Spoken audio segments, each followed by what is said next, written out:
Bwana, hii ni Kaluki TV bwana, tupo kwenye bonanza letu bado hatujamaliza.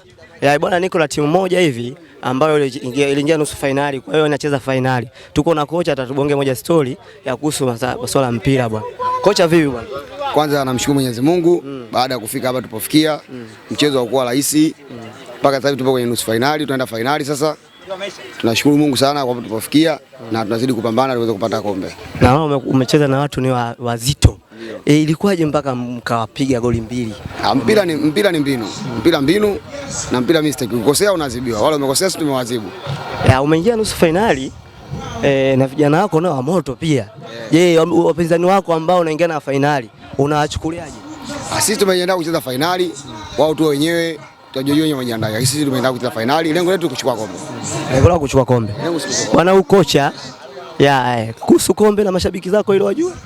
Kombe ni letu. Kweli? Kombe letu. Hii timu unakutana nao ni hatari. Kombe sisi kwetu. Bwana huyu ni kocha wetu bwana, timu ya kwa kichwa. Ndio kamaliza hivyo anakuambia kombe lazima kuchukua, ni lazima. Kwa ngoja tu dakika 90 tupo hapa. Kaluki TV Karanga Makombe. Maliza moja kwa moja, nimekutana na kapteni tuzungumze bwana. Kapteni vipi bwana, unaitwa nani bwana? Kwa jina naitwa Nzonzi. Nzonzi. Kapteni wa Mazidi FC. Vipi timu yako tumeona imefika nusu finali.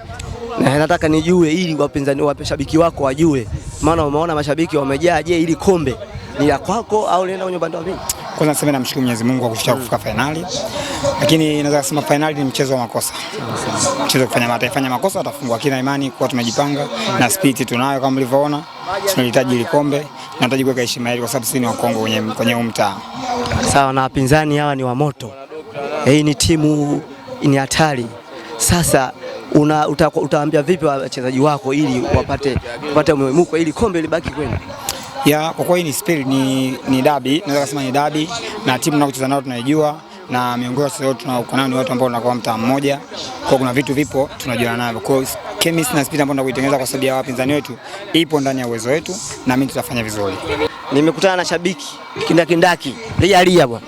Bwana shabiki, kwa jina unaitwa nani? Kwa jina naitwa Gustavo Kasiani. Gustavo Kasiani. Ndio. Shabiki wa kwa Kichwa FC. Kwa Kichwa FC. Sawa. Sasa timu yako imeingia finali. Mpaka dakika hii nimeingia finali. Siri ya mafanikio ni nini mpaka imefika finali? Tumezidi uwezo tu. Wewe mwenyewe umeona. Uwezo, pasi zimepigwa, wao wameangalia majina. Si Ronaldo, si Suarez, si nani? Wameona yenyewe balaa.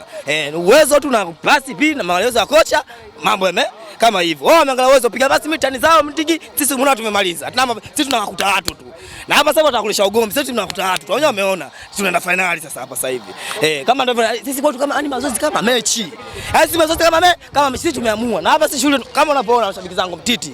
Kama jamani, hii haina robo. Wewe maana nikiambia haina robo wewe unajua. Tumeonywa juisi hapo. Umeona balaa.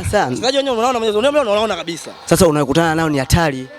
Umejipanga vipi na watu hawa? Yaani haina hatari, yaani mpira maelekezo. Wanapiga pasi kama umeme. Mpira maelekezo, mpira pasi. Mpira maelekezo ya mwalimu, mpira wao wapige pasi, sisi mpira sisi mpira maelekezo. Tunachukua maelezo kwa kocha, tunaingia uwanjani, tunaonyesha. Ndio kama unavyoona tunaona tumeonyesha na sisi tunaenda kuonyesha. Kwa hiyo kwa maelezo yetu tunavyosema sisi, tumejipanga na hesabu tunazo za kutosha na mpira tunaucheza. Tunaeleza uwanjani wenye maelezo yote uwanja. Hataki ongea sana sisi. Hataki kuongea sana. Bwana huyu ni shabiki wetu bwana kwa kichwa bwana. Yeye anakuambia ubingwa lazima utue kwa kichwa. Kwa mashabiki kwa kichwa bwana, muwe tayari. Tena waambie kabisa. Muwe tayari unaingia. Waambie kabisa. Waambie kabisa. Ngoja tuende dakika 90. Kwenye mtumbu wa Kigongo. Ngoja tuende dakika 90. Wamejishanganya. Maana hii timu anayekutana naye kusema kweli ni Kigongo. Ngoja tuende dakika 90. Shukrani za watao na watafurahi. Bwana, hii ni Kaluki TV bwana. Karanga Makombe, kameramani Jaki Boy hapa.